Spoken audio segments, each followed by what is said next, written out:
Happy Tuesday, ladies and gentlemen, boys and girls. Welcome to episode 28 of the Be Great podcast. It's your boy, and we're here to talk about week 12 that happened this past Saturday. And we're going to talk about the playoff rankings, which are tonight, which I'm sure will spark some fireworks. And I'm going to give you my playoff, what I think the committee's ranking should be tonight, which obviously means that's what they won't be because they like to piss me off, but that's okay. But we're going to start with week 12. I will talk about Tennessee, Georgia last because that was the big game of the weekend. But let's get into it. Which, by the way, I called the Tennessee, Georgia game perfectly. Just let that be known if you listen to the episode on Friday. But let's start off Texas at Arkansas. Texas got a 10-point win, 20-10 against Arkansas. Look, at some point, and I'm interested to see this tonight. Will the committee have the guts? And I don't think they will. But will the committee have the guts to penalize teams who are performing not so well? Because here's the thing. I've heard everyone talk about Georgia's inconsistent play and how they almost lost to Kentucky. They didn't play well against Florida. They didn't play well against Mississippi State. Well, I just want to see some consistency because Ohio State almost lost to Nebraska. And more importantly, and more recently, Texas was in a struggle fest with Arkansas on Saturday. Will they penalize them? I doubt it. Texas will still sit pretty at 3 for no reason other than their logo. That's the reality. And that's just kind of where we're at right now. And, we have Texas A&M coming up in 2 weeks. That game's important. That game's important. And, Texas has to prove that they can beat a ranked team, a team with a pulse. But they got the win at Arkansas. Utah at Colorado. I saw this Colorado win coming. Look, Colorado has been a vast improvement from last season, but don't get it twisted. They are getting benefited from a few things. They're getting benefited from you have a lot of teams in the Big 12 who are quite simply not as good as we thought they were going to be, and you have some injuries. Like imagine if Utah had Cam Rising. If Utah had Cam Rising, that game is probably so much different, but they don't. And that's not reality, and that's not where we're at right now with Utah. And the Big 12 is just a cesspool of terrible football. That's just what it is. And I just think at this point, the team that ends up being the ranked fifth in the playoff is absolutely blessed. Absolutely blessed. You get to face Boise State and then BYU or Colorado or Iowa State, whoever that is, and you're just blessed. It's a free ride. It's a free ride, whoever that fifth team is, whether it's Oregon, Ohio State, Indiana, Texas, whoever it is. But that was a good win for Colorado. And they just got to keep winning. Clemson beat Pitt. Pitt's very overrated. And, I was happy with what I was seeing from Clemson up until basically the Louisville game, where they kind of just fell apart and they haven't looked nearly as good since. And the Pitt game was a lot closer than it should have been. But, they were able to pick up the win. The refs in that game were horrendous. That's a reoccurring theme, as you can see. But, it is what it is right now. But, they were able to scrape by and get the win. Notre Dame wins at home against Virginia. Not much to say there. Notre Dame has two important games coming up against Army and USC, so we'll have to see how those games go. USC beat Nebraska. That was a close, hard-fought game. Lincoln Riley should still be fired. He's terrible. That's really all I got to say about USC every week. South Carolina comes back and scrapes by with a win against Missouri. I was a little surprised that South Carolina struggled as much as they did. I know Missouri's not a bad football team, but South Carolina's just been on a tear. I thought that they would kind of handle Missouri, but they had to come back. But all that matters is that they got the win. I know there's a lot of people talking about how South Carolina should be in the playoff. I just don't see it, and I just don't get that feeling. I don't think South Carolina is a playoff team, with all due respect. But you know, they should be really encouraged with how this team is looking this season. They really should. Beamer ball has been such a success this year. Oh man, LSU. Oh man, LSU is just so depressing. They lost against DJ Lagway and Florida, and honestly, if I was a Florida fan that had logical common sense, I'd be upset that we looked the way we did against LSU, because now the Florida administration has this false sense that they made the right decision keeping Billy Napier for next season. Listen to me right now. Billy Napier sucks. Okay? He sucks. Luckily for him, though, he got to run into a team who's clearly just broken. LSU is a broken football program right now, and they're broken because of one man, and his name is Brian Kelly. I'm not saying that Brian Kelly should be fired this year, but if next season is similar to this, I'll tell you this right now. If LSU does not make the playoffs, the 12-team playoff next season, Brian Kelly needs to be fired. Fired. Because it is unacceptable. This performance from this team is unacceptable. Garrett Nussmeier is not a bad QB. Kyron Lacey is a good wide receiver. The defense continues to be atrocious. I understand you don't have Harold Perkins. It was atrocious when he was playing.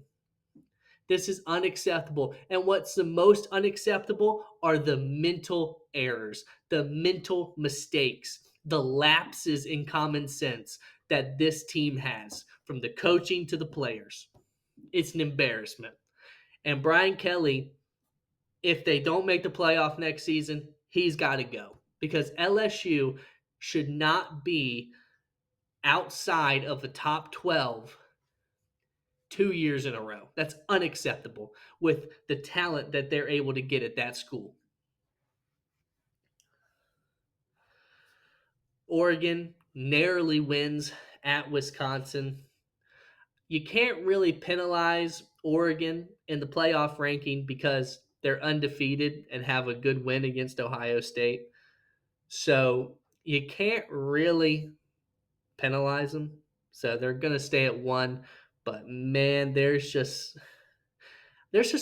question marks about there's massive question marks about every single team, and those question marks came into full effect at Wisconsin. The offense just at times looks trash, just trash. And if Wisconsin has a slightly better quarterback, they probably win. BYU, oh man, the Storm and Mormons, finally it caught up to them. I think we all know BYU is not a top 12 team in the country, and that came to fruition against Kansas. Kansas finally played how we all expected them to play from the beginning of the season. I'm shocked that BYU. I thought if BYU was going to lose, it was going to be on the road, because BYU actually has a very good home field environment, especially at night.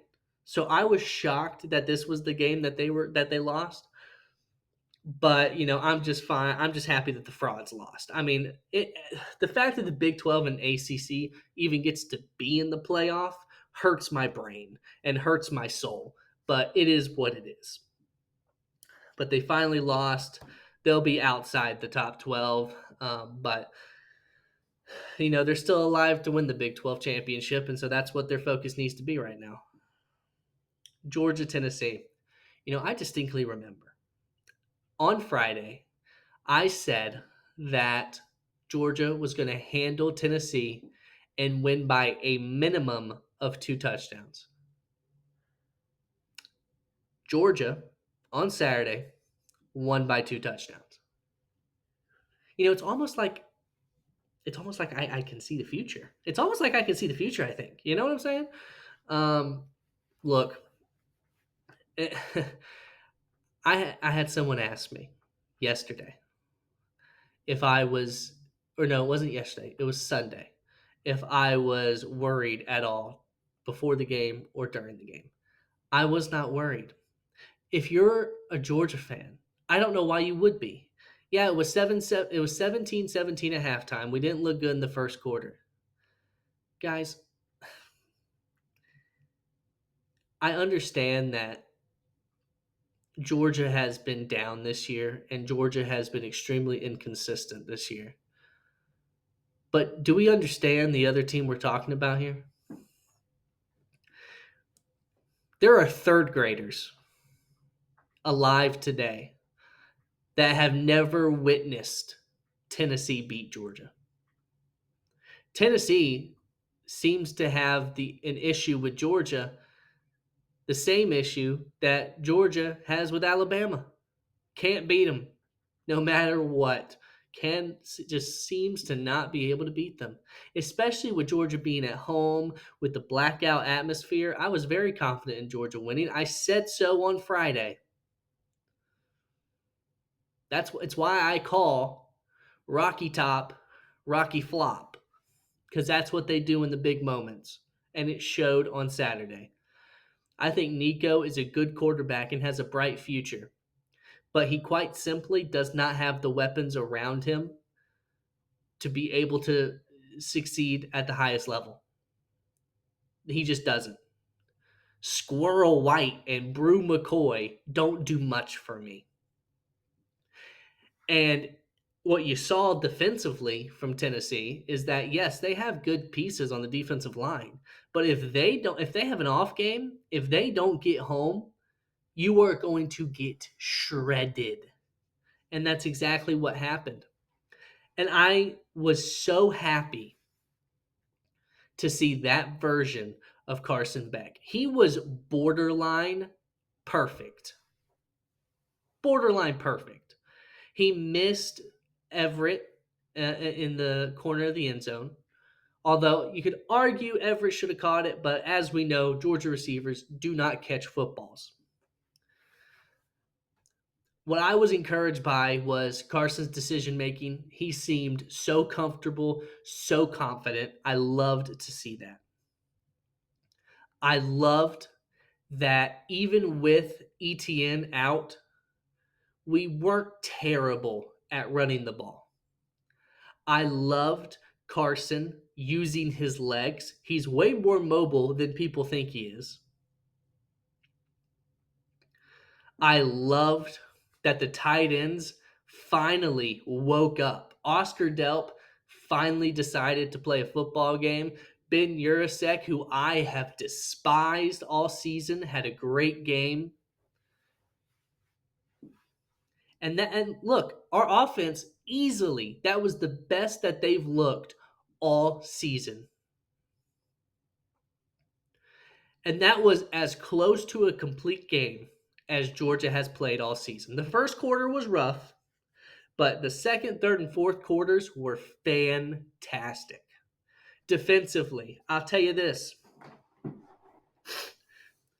Defensively, it was the best performance since the Texas game. Our defensive line got after Nico, made him feel uncomfortable. Linebackers stopped Dylan Sampson as much as they could. Our secondary finally stopped having their eyes in the backfield. They trusted their front seven to stop Dylan Sampson, and they just focused on the tight ends and the receivers, and I loved it. I was very upset with Julian Humphrey earlier in the game with the pass interference. He cannot cover a deep ball to save his life. But finally, we benched him. I could have told you to do that. I could have told you that you should have benched him after the Alabama game when he got destroyed by Ryan Williams. But we finally benched him, put Harris back there, number 7, and he played way better than Julian. Way better. And Dalen Everett had a good game, which I'm happy to see. It was a great performance. And now, if you're Georgia, you just got to beat UMass and beat Georgia Tech.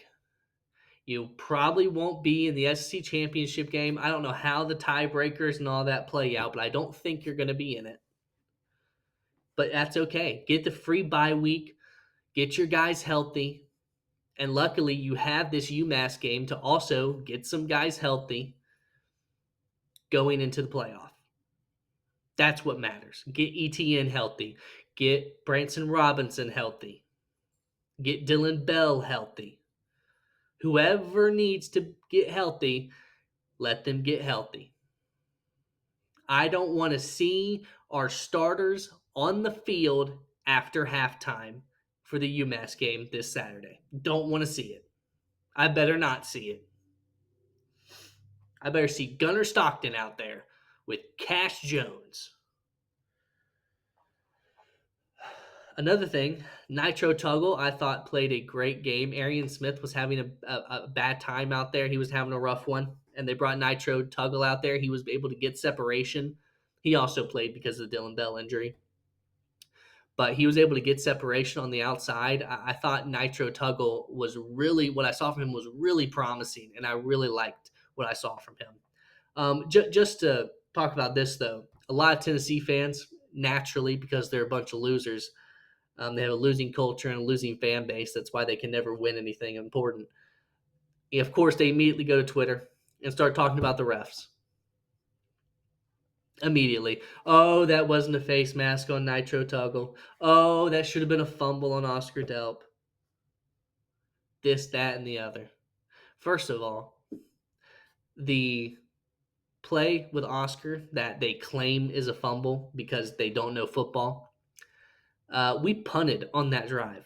It's not like we scored. So, I'm sure you can have that one, I guess. We didn't score on that drive anyways. The one with Nitro Tuggle. I mean, okay. But the thing is, even if you say it wasn't a face mask, it was going to be 3rd and 8, and Georgia was converting over 50% of their third downs. How confident were you that you were going to stop them? Don't lie. Don't lie. I feel like there was something else. Oh, by the way, on your little long punt return, there was a clear block in the back, but I guess we don't talk about that now, do we? Huh? I guess we don't talk about that now, do we, huh? They claimed false start on Carson. The quarterback's allowed to move before the ball is snapped. Again, if you're not going to understand football, stop going on Twitter or whatever social media site you use and making yourself look like a complete moron. And you want to sit there and you want to be like, oh, the refs won Georgia that game. Oh, really? No, maybe it's the fact that Georgia had, what was it, I think 7 or 8 explosive plays while you had 1 ball game. You made Carson Beck look like he was back in his prime. Ball game. You barely touched Carson all night with your quote-unquote elite defensive line. Ball game. But whatever, I guess. Guess we're not allowed to talk about any of those things. We just have to go on to X after every game if you are the losing side and say, oh, the refs screwed us. It's not because of us. It's because of the refs. Okay, sure. If that makes you feel better, then you do that. You do that. But let's get into the college football playoff rankings. I'm so excited to see what the ranking is tonight because last week was just awful. And now, with Georgia winning, it puts the committee in an interesting situation because you have 4 10-2, Or is it 9-2? Or is it 8-2? I'm dumb. Sorry. You have 2 7-2 teams. You have 3 2-loss SEC teams. Alabama, Ole Miss, and Georgia. And now you have a fourth with Tennessee. How do you rank them? Does head-to-head matter? Does strength of schedule matter? Which matters more than the other? I'll be interested to see. What teams go down? Obviously, BYU out of there. Will Texas fall for their struggles against Arkansas? Probably not, because they're a bunch of hypocrites. I would imagine Tennessee will fall. Because here's what I imagine will happen. Everyone except Tennessee and BYU are going to move up 2 spots. Well, Oregon will stay at 1. Ohio State will stay at 2. Texas will stay at 3. Penn State will stay at 4. Indiana will stay at 5 because they're lazy and that's the easy thing to do. And then I think they're going to have Notre Dame at 6. Miami at 7. Alabama 8. Ole Miss 9. Georgia 10. And then I think they'll have Tennessee 11. And then probably BYU 12, SMU 13, Texas A&M 14, and then probably BYU at like 15, if I had to guess. Which I still don't like, but I'll give you mine. Here's what I would do. And I'm doing this on the fly. I would do Oregon 1, Ohio State 2, Indiana 3. Let's see. And then I'd probably do, because I'm trying to figure out how do I want to do it with Texas and Penn State, and then Notre Dame and Miami, and then Georgia, Ole Miss, Alabama. What do you do with that situation? You know what I would do? Maybe this will be controversial. I would do Oregon 1, Ohio State 2, Indiana 3. I would do SMU 4. Yes, you heard that correctly. SMU 4. And then I would do probably Notre Dame 5. I would do Ole Miss 6.